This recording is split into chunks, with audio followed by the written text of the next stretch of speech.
Почитувана колешке, се согласувам дека се недоволни и добро е што констатиравме дека буџетот за одбрана е зголемен.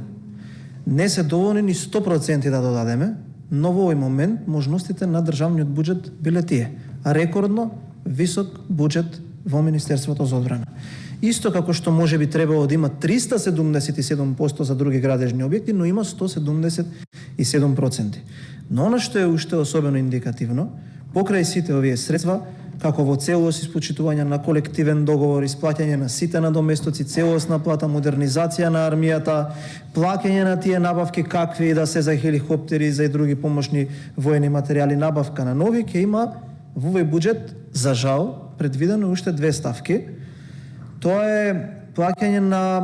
еден паушал од 4 милиони денари на еден поранешен премиер и министер за одбрана, кој што е скучен без тендер во 4 очи за некакво продавање на модули,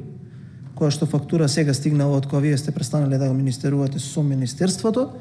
и уште една ставка за извршно решение за сервисирање на одреден дел од хеликоптерите,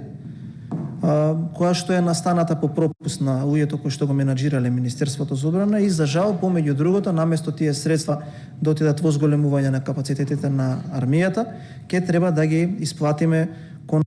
такви лица за кое што сметам дека покрај собранието и Министерството за одбрана ќе треба и други институции да одговорат зошто некој така свесно го оштетил буџетот. Но нека не се грижат и вработените во Министерството за одбрана и армијата за силувањето на капацитетите и вложувањето во армијата, како и нејзиното модернизирање ќе продолжи во многу заселен интензитет. Благодарам.